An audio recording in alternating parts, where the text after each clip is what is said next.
Hamas और Israel की जंग के बाद अब लड़ाई तुर्की और इजराइल के दरमियान शुरू हो गई है, क्योंकि तुर्की की आज दो फौजी तंसीबात को इजराइल ने निशाना बनवाया है। आप समझ सकते हैं कि लड़ाई का अब जो बैटल ग्राउंड है वो कहां पर शिफ्ट हो रहा है। आपको ये बता दें कि दो अहम सूबों को निशाना बनाया गया है। अब तुर्की जो है वो अब इजराइल के लिए, इजराइल के खिलाफ लड़ने के लिए तैयार रहे, और इनकी मिनिस्ट्री ऑफ डिफेंस खुद इस बात की पुष्टि करती है कि हमें इजरायली हमलों से अब बाखबर रहना होगा, एक एक हमले को जांचना होगा, अदरवाइज ये मामला मजीद कम्प्लेक्सिटी की तरफ चले जाएंगे। आपको ये बता दें कि दो अहम बेस थे तुर्की के, जिसके ऊपर तुर्की के ड्रोन्स मौजूद थे, उसको निशाना बनाया गया है। और आप समझ सकते हैं कि तुर्की के ड्रोन्स कितने महंगे और कितने ताकतवर हैं। अगर वो ड्रोन्स तबाह होते हैं इन हमलों में तो तुर्की को इकोनॉमिकली काफी नुकसान हो सकता था। बहरहाल मामलात को आपके साथ डिटेल के साथ डिस्कस करेंगे और आपको बताएंगे कि तुर्की के कौन कौन से बेसिस के ऊपर अटैक किया है और कहां कहां अटैक हुए हैं, सब कुछ डिटेल के साथ आपके सामने रखेंगे।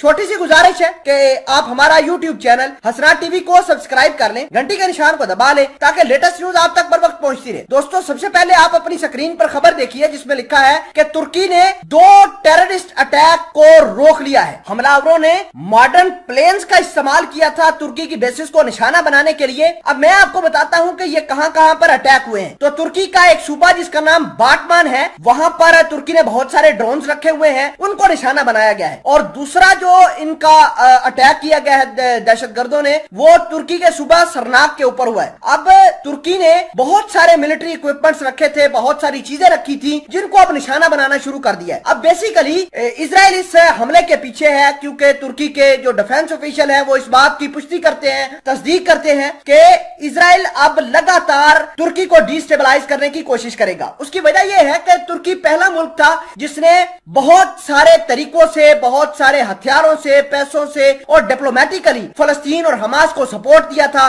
और यह जंग बंद तो हो गई है। देखें कि 11 दिन जंग चली है फलस्तीन और इजराइल के दरमियान, और इस जंग के अंदर हमास ने अपने आप को विक्टर करार दिया है। हमास ने यह कहा है कि हम जीत चुके हैं, इजराइल हार चुका है। भले ही फलस्तीनियों के 270 के करीब लोग जाँ बहक हुए, जिनमें तकरीबन 70 लोग ऐसे थे जो बच्चे थे, खवातीन थे, वो जाँ बहक हुए। लेकिन उसके बावजूद हमास जो अपनी विक्ट्री बता रहा है, इसका मतलब यह है कि इजराइल को बहुत बड़ा नुकसान हुआ है। और ये किसकी शय पर हुई है? तुर्की की शय पर हुआ है। तुर्की देखिए कितना पावरफुल मुल्क है, इसने रशिया जैसे मुल्क को इस जंग के अंदर कूदने पर मजबूर कर दिया था। अब जाहिर सी बात है कि इजराइल तुर्की के ऊपर अटैक करेगा ही करेगा। वो जंगजुओं को हथियार देकर तुर्की के ऊपर अटैक करवा देगा। देखें कि कुर्द बहुत ज्यादा है, कुर्द तुर्की के खिलाफ लड़ते भी रहते हैं। अब इजराइल इन कुर्दों का इस्तेमाल करेगा, उनको मॉडर्न वेपन्स देगा, उनको इंटेलिजेंस इंफॉर्मेशन देगा और पैसे देगा। ये पैसे फिर तुर्की के खिलाफ इस्तेमाल किए जाएंगे। आज जो तुर्की के ऊपर दो